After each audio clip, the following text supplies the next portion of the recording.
Hello hello. Further solve करते हैं कुछ क्वेश्चंस को जो कि रिलेटेड है एनवायरमेंटल जियो साइंस से। ठीक, फर्स्ट क्वेश्चन इज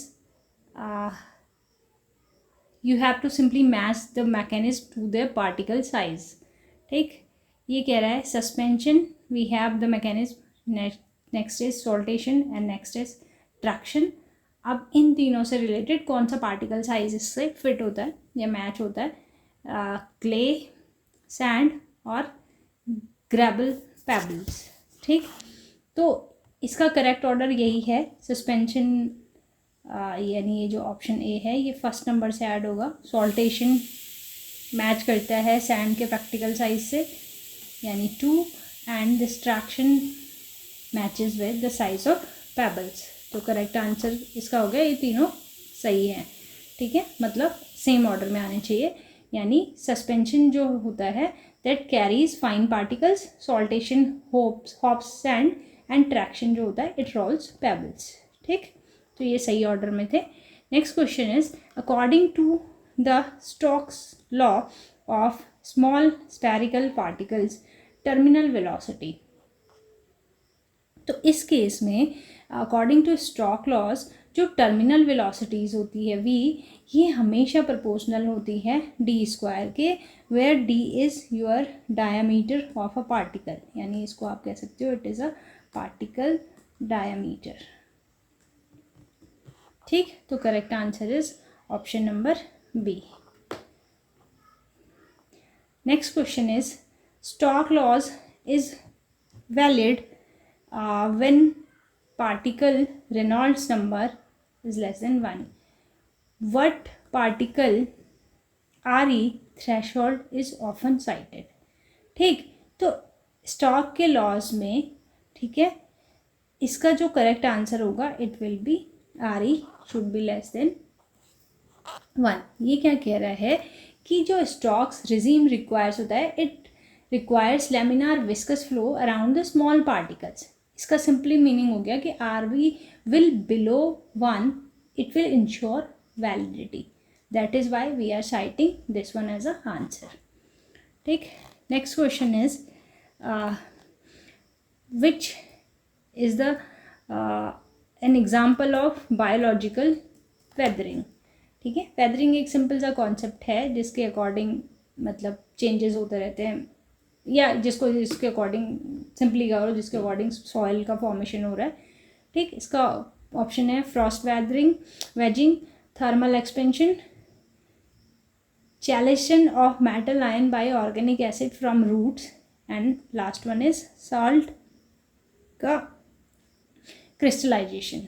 ठीक, तो जो बायोलॉजिकल वेदरिंग है ये दोनों, ये हमारी फिजिकल वेदरिंग है, this is also physical weathering. ठीक, ये केमिकल वेदरिंग हो गई।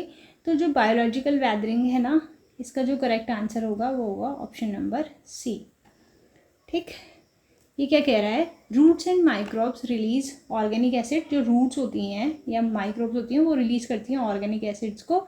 ठीक है, और उससे क्या हो जाएगा, इट मोबिलाइजेस मेटल कैटायंस, जो कि ऐड करता है किसको, मिनरल ब्रेकडाउन को, और ये फर्दर बायोलॉजिकल वेदरिंग को इन्हेंस करता है।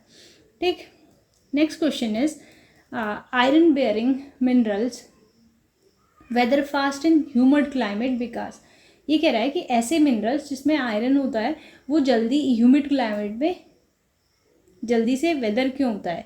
ठीक, इसका सिंपल सा, इसको दिमाग लगाने की ज़रूरत ही नहीं है। आयरन का जंक लगने वाली जो प्रोसेस है इस तरीके से ही है, क्योंकि ऑक्सीजन एब्सेंट है, क्योंकि मॉइस्चर एंड ऑक्सीजन जो होती है वो एक्सेलरेट करेगी किसको, ऑक्सीडेशन की स्पीड को फास्ट कर देगी।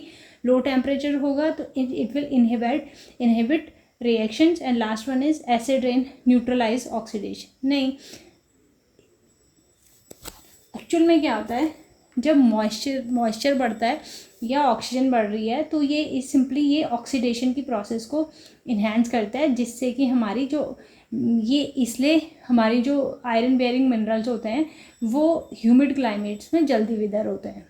ठीक है, ये क्या कह रहा है, oxidation requires O2 and water warm moist condition accelerate redox reaction forming जो आयरन के ऑक्साइड्स होते हैं। ठीक, नेक्स्ट क्वेश्चन इज ये कह रहा है कि sediment sorting is typically best in which depositional environment, किस इन्वायरमेंट में जो सेडिशनल शॉर्टिंग होती है वो बेस्ट होती है? ग्लेशियर में, रिवर पॉइंट पे, लैंडस्लाइड डिपॉजिट्स पे, and colluvium on slope of a foot slope पे।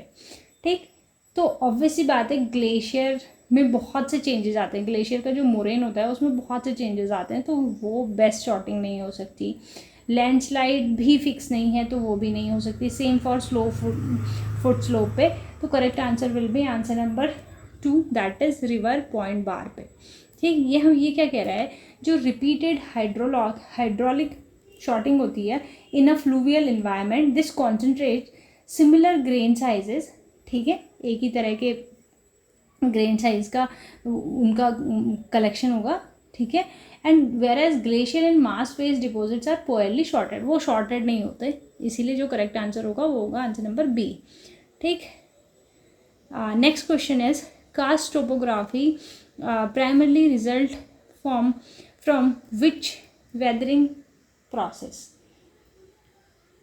ठीक, ये कह रहा है हाइड्रोलिसिस या ऑक्सीडेशन या सॉल्यूशन या कार्बोनेशन और हाइड्रेशन, इनमें से कास्ट टोपोलॉजी वही है जिस प्रोसेस से क्या हो रहा है, जैसे केव्स वगैरह बनती है, जैसे फॉर एग्जांपल जो सैज धारा की केव्स हैं देहरादून में, या जितनी भी केव्स होती हैं जहाँ लाइमस्टोन इन्वॉल्व होता है। ठीक है, क्योंकि जब लाइमस्टोन पे पानी पड़ता है, ठीक, तो they will create different kind of shapes and sizes, और स्पेशली केव्स।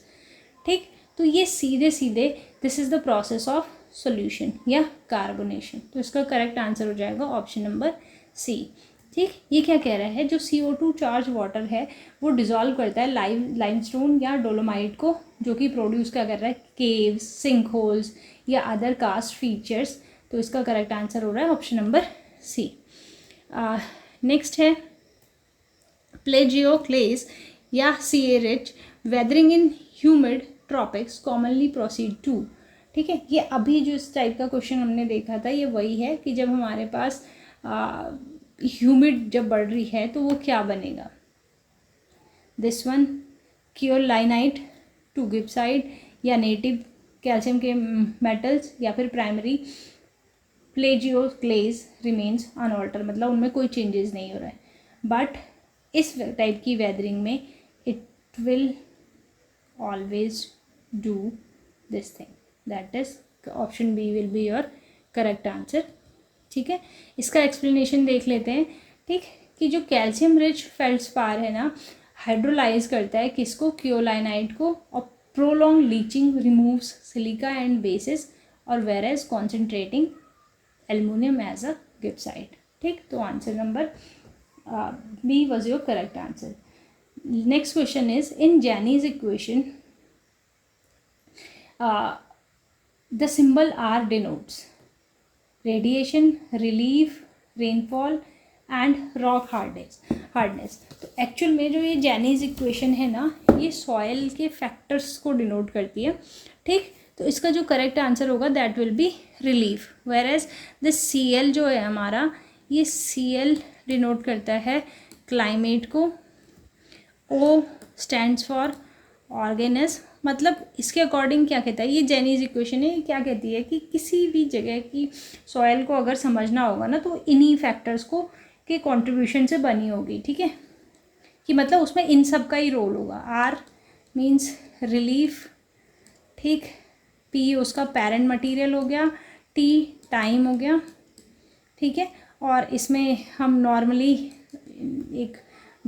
एक पॉइंट और ले लेते हैं कि कुछ अदर ऑप्शन भी हो सकते हैं हमारे पास, डॉट भी हम लेते हैं। केटाइन एक्सचेंज कैपेसिटी, तो हाईएस्ट जो केटाइन हमारी या हाईएस्ट केटाइन एक्सचेंज जो कैपेसिटी है वो हमारा